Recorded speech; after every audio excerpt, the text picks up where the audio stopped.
Nintendo released their DS console series in 2004 with the DSi coming out internationally in 2009.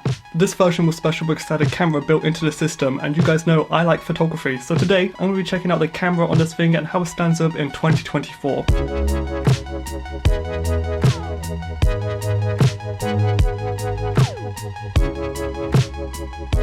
The cameras on this console feature two VGA 0.3 megapixel sensors, which is ridiculously low resolution, taking images in a 4:3 aspect ratio, which I personally really love. There's a bunch of inbuilt features on the camera that distort the image or add filters because, you know, it is a kid's camera, but I haven't really tried too many of them. I'm just more focusing on the actual camera itself. To be honest, there isn't much to say about this camera specs wise. It's pretty much just an automatic digicam. It's effectively just a point and shoot, which makes sense. Again, it is a kid's toy. So I thought I'd head out into the wild and try and get some good photos with it. Loading the camera was pretty easy. I'd be shooting on a 32GB SanDisk, which is a film stock I've never tried before. For the first few frames, I was definitely just getting used to actually using the camera itself. Ergonomically, it is very well designed and easy to use. The bumpers on the side of the system act as the shutters, making it really convenient to press them. And also because the lens of the rear camera is on the top screen of the DS, you can move it around while shooting with it, making for some really interesting perspectives. You could effectively use this camera as a waist level viewfinder, and also more traditionally as just an eyepiece viewfinder. Definitely being able to fold the screen while composing images makes it really interesting and definitely unique. These images aren't very special, but the colours shine through really nicely. Zooming into any of the images, you can really see what a 0.3 megapixel quality, or lack thereof quality, is starting to shine. Like, it is absolutely shit. There is no quality to these images whatsoever. I tried getting some close-ups of some flowers and they didn't look really good, so maybe not the best camera for macro photography.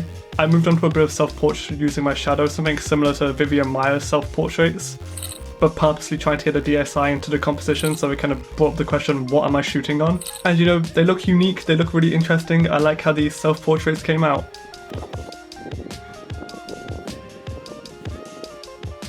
I feel like this is the point where I start to cook with the actual camera. Something about this image just screams nostalgia to me. It's warm, it's fuzzy. I think because of the trees and the sunlight, it just kind of reminds me of the countryside in the Midlands where I grew up. It's just got a very nice nostalgic hum to it. I continued through the park and eventually got to the pond there, capturing this, which has to be one of the best images I've taken on the DSi. Compositionally, it is great. You've got these leading lines and the reflection, and there's a good separation from the midground to the background. There's so much to love about this image. The colours are nice. Call me a chef the way I'd be DSi-ing up these vegetables and frying these tones. Does that even make sense? There was a bunch of seagulls flying around at one point, so I thought I'd try and just aim the camera up in the sky and shoot and pray, hoping to get a good image or two. This one's nice and again feels weirdly nostalgic, almost feels like it was shot on Kodak Ultramax, which is a weird comparison. But this one, oh my god, this one is amazing. The bird's full wingspan being shown in frame, perfectly framed in between the gap in the clouds. It is beautiful. Definitely a happy accident, but oh my god, did I cook with this frame.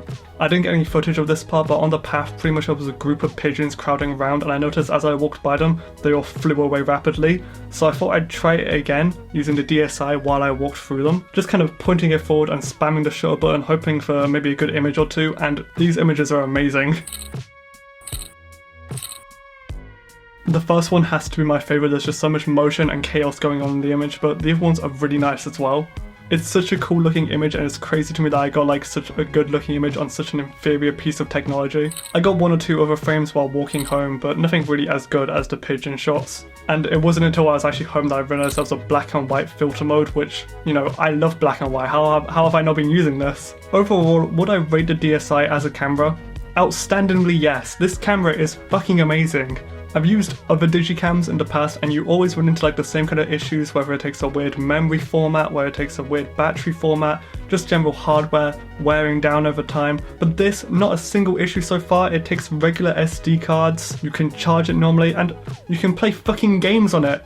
You can play Pokemon on it! In all seriousness, I've really enjoyed using this camera, and I can definitely see myself using it more in the future. There's the really unique, interesting way of shooting where you bend the screen to move the lens, which I've really enjoyed using. Also its portability. It's a slim thing that can fit in your pocket, which is perfect for just carrying around with you.